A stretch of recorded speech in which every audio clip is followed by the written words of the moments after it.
사무엘하 5장 1에서 16절 말씀입니다. 5장. 이스라엘 모든 지파가 헤브론에 이르러 다윗에게 나아와 이르되, 보소서, 우리는 왕의 한 고륙이니이다.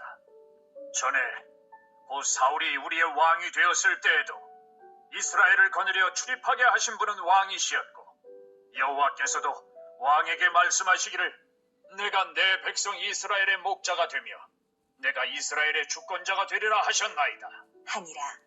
이에 이스라엘 모든 장로가 헤브론에 이르러 왕에게 나아오매 다윗 왕이 헤브론에서 여호와 앞에 그들과 언약을 맺음에 그들이 다윗에게 기름을 부어 이스라엘 왕으로 삼으니라. 다윗이 나이가 30세의 왕위에 올라 40년 동안 다스렸으되 헤브론에서 7년 6개월 동안 유다를 다스렸고 예루살렘에서 33년 동안 온 이스라엘과 유다를 다스렸더라.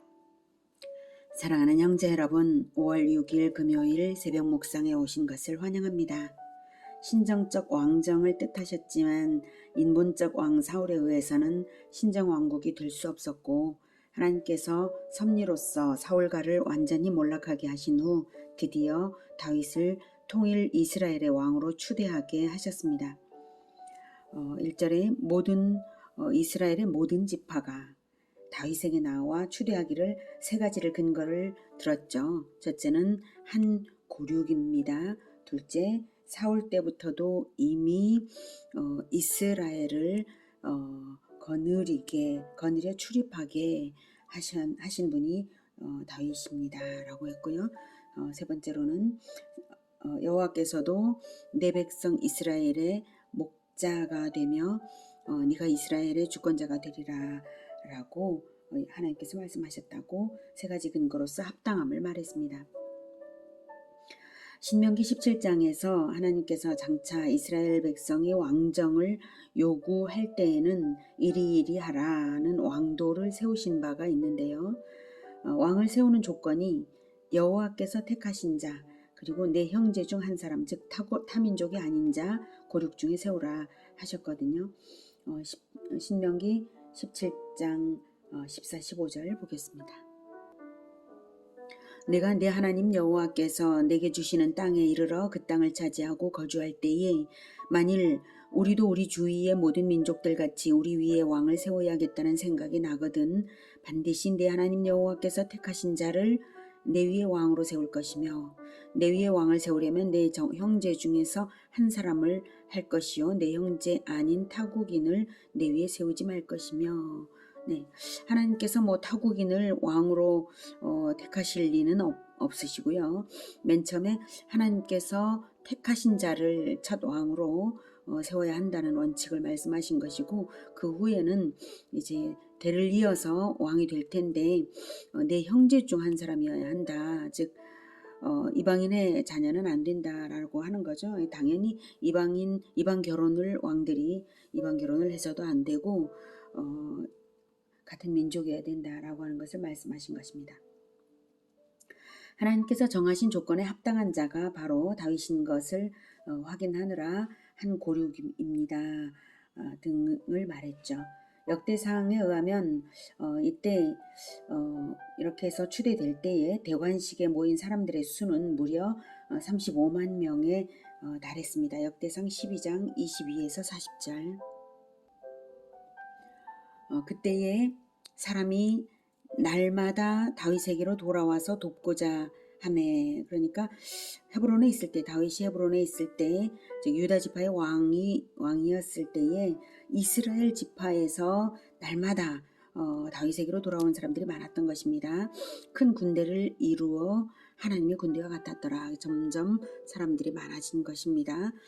13절 싸움을 준비한 군대 지휘관들이 헤브론에 이르러 다윗에게로 나와서 여호와의 말씀대로 사울의 나라를 그에게 돌리고자 하였으니 그 수요가 이러하였더라. 그래서 유다 자손 중에서 그다음 시몬 자손, 레위 자손 그 숫자를 전부 계속 이제 말을 하는데요. 40절에 보면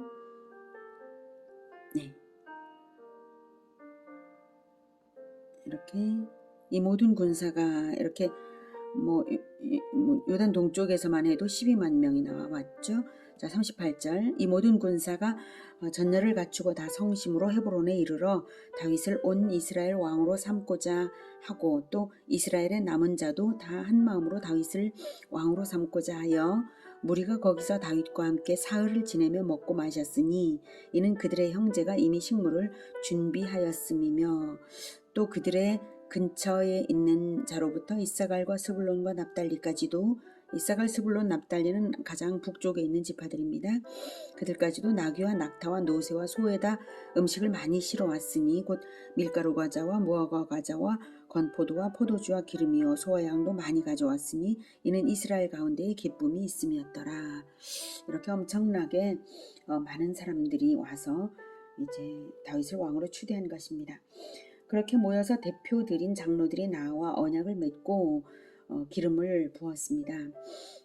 10대의 사무엘에 의해 기름 부음을 받은 후에 유다 지파에게 기름 부음을 받았고 30세에 세 번째로 기름 부음을 받았습니다. 5절까지 다윗 통치 대상과 기간을 요약했고요.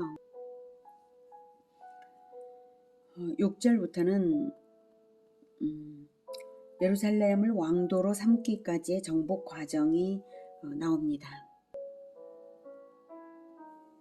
왕과 그의 부하들이 예루살렘으로 가서 그 땅 주민 여부스 사람을 치려하며 그 사람들이 다윗에게 이르되 네가 결코 이리로 들어오지 못하리라. 맹인과 다리 저는 자라도 너를 물리치리라. 하니 그들 생각에는 다윗이 이리로 들어오지 못하리라 함이나 다윗이 시온 산성을 빼앗았으니 이는 다윗 성이더라. 네. 다윗은 온 이스라엘의 왕으로 즉위한 후 첫 사업으로 예루살렘을 정복했습니다.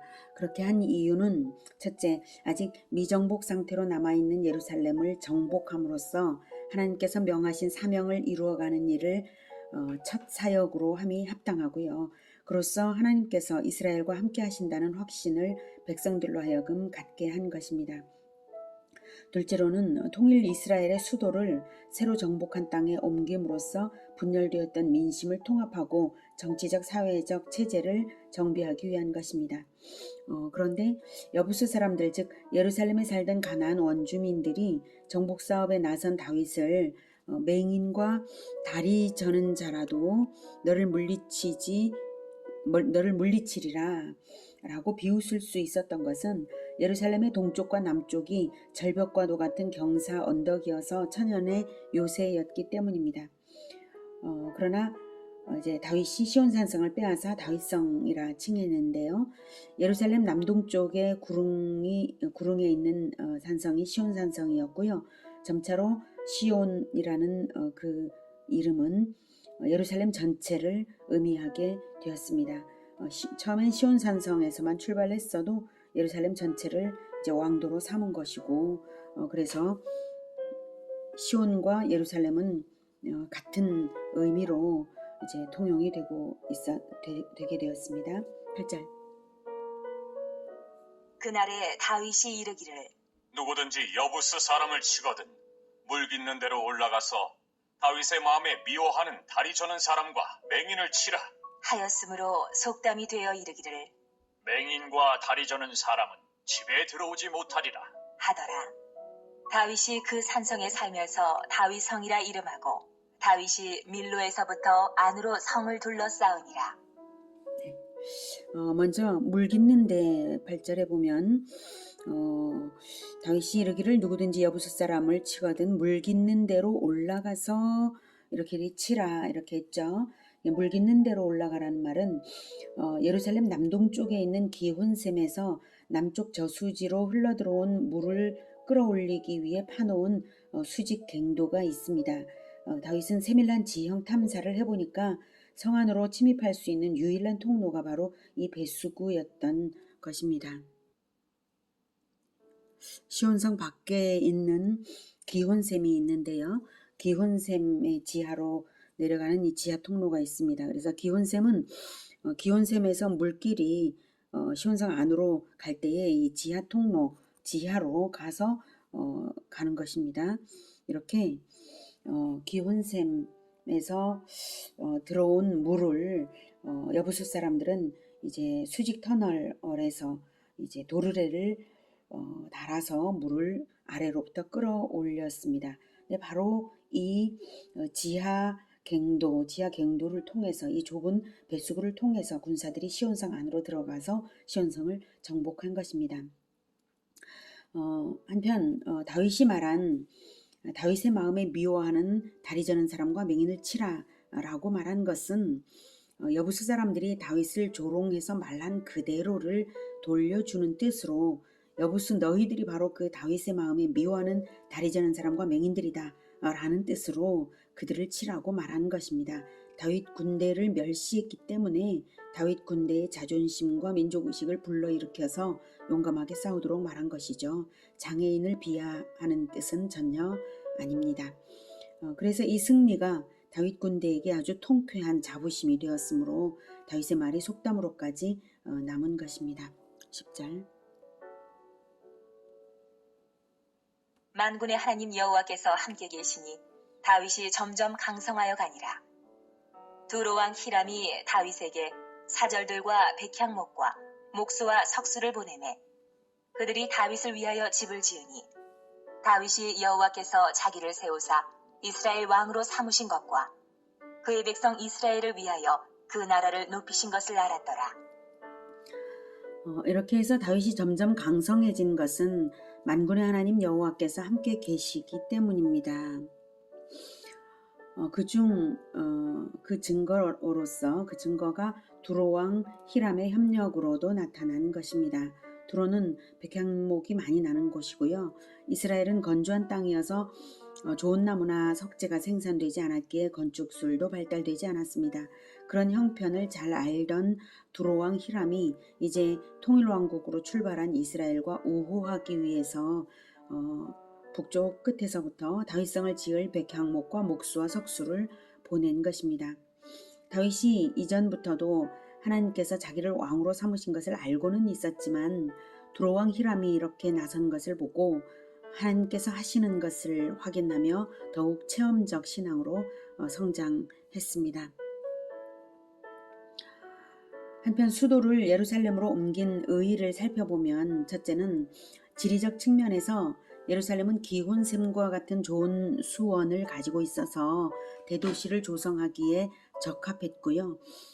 주위가 깊은 골짜기로 둘러져 있고 성읍 자체가 고지에 자리 잡고 있어서 천혜의 요새였습니다. 두 번째로는 종교적 측면에서 중앙 성소를 두기에 적합한 중심지였으므로 온 이스라엘이 국가적 종교 행사에 쉽게 모일 수 있었습니다. 셋째로는 정치적 측면에서 유다와 베냐민 경계에 위치했으므로 사울과와의 갈등의 고를 완화시키고 화해와 일치를 도모하기에 적절했습니다. 기존의 헤브론은 너무 남쪽이었고 사울과의 왕도였던 마하나임은 요단 동쪽이라는 점에서 적합하지 않았죠. 이렇게 세워진 예루살렘은 우리가 대망하는 새 예루살렘의 모형이 되는 것입니다. 13절. 다윗이 헤브론에서 올라온 후에 예루살렘에서 처첩들을 더 두었으므로 아들과 딸들이 또 다윗에게서 나니 예루살렘에서 그에게서 난 자들의 이름은 삼무아와 소밥과 나단과 솔로몬과 이팔과 엘리수아와 네벡과 야비아와 엘리사마와 엘야다와 엘리벨렛이었더라. 다윗은 이미 헤브론에서도 처첩들이 있었는데요. 예루살렘 천도 후에 더 많은 처첩들을 두어서 자녀들을 많이 낳았습니다. 당시 왕들의 관습이 그러했고 권세와 번영의 척도가 되기도 했지만 그렇다 할지라도 용납될 수는 없는 범죄 행위인 것이 분명합니다. 그 점에서는 다윗이 하나님께서 명하신 왕도를 벗어난 것이 분명합니다. 신명기 17장 14, 20절에 왕도를 명하신 것에서 나타난 바에 비추어 그렇습니다.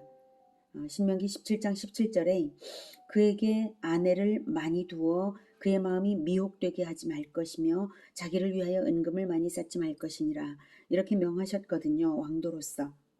결국 다윗은 훗날 이 점에 대한 응분의 대가로서 수많은 시련을 겪어야 했습니다. 그리고 아들 솔로몬에게 나쁜 본을 보인 것은 변명의 여지가 없습니다. 결국 훗날에 솔로몬이 우상 숭배를 하기까지 이른 것은 이방 나라에서 들어온 많은 처첩들 때문이었습니다. 다만 본장의 초점은 다윗의 흥왕에 있긴 하죠.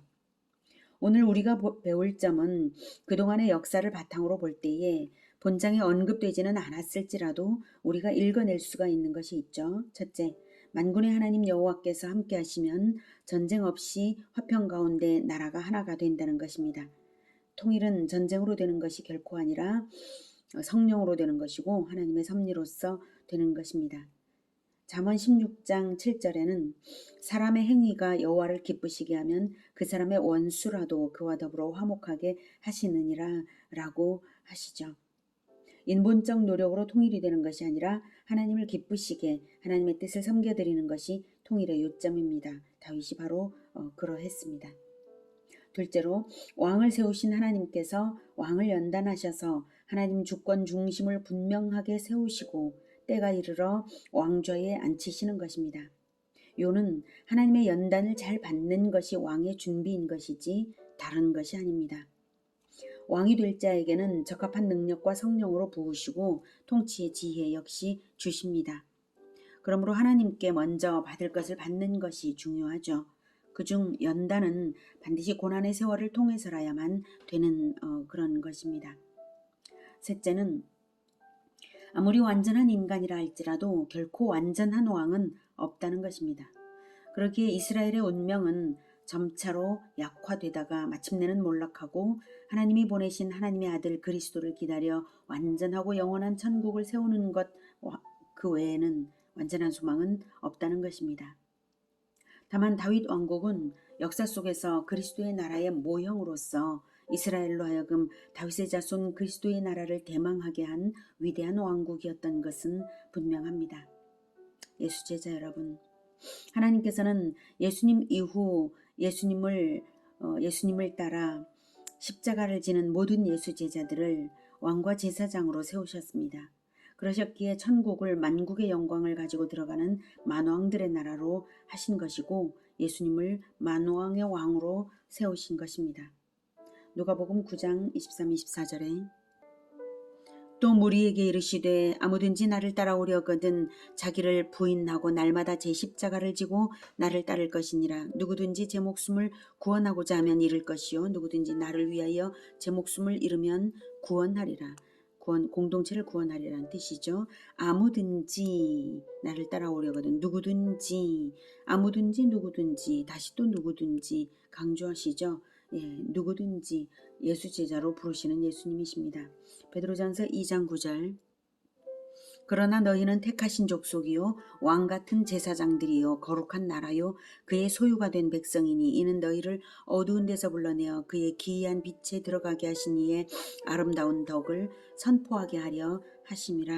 네, 예수님의 덕을 선포하는 것, 입술과 행실로서 선포하는 그것이 바로 진정한 왕도입니다.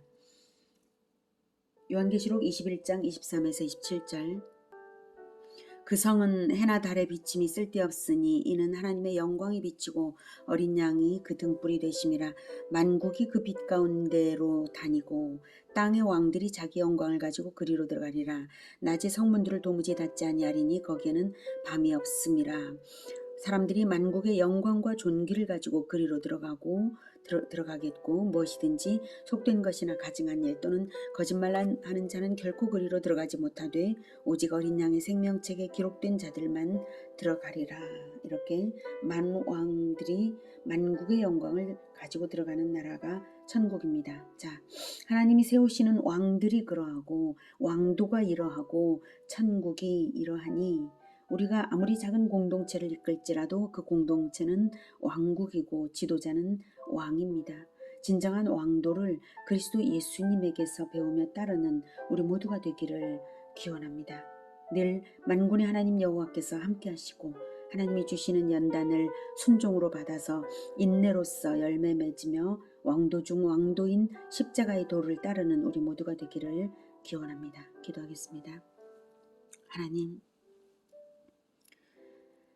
우리를 예수 제자로 불러주신 것을 감사합니다. 다윗의 모범을 통하여 우리가 하나님 주권 중심이 어떤 것임을 배웠습니다.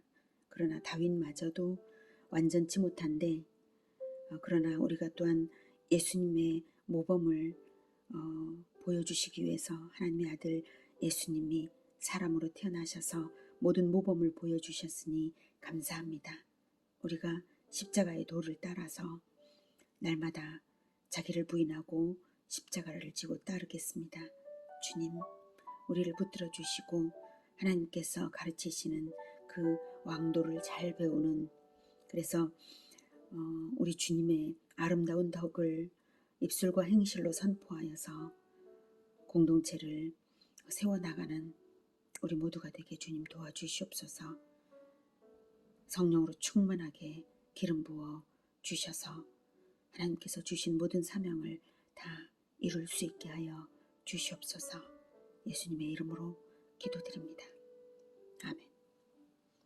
이어지는 시간은 개인 기도 시간입니다.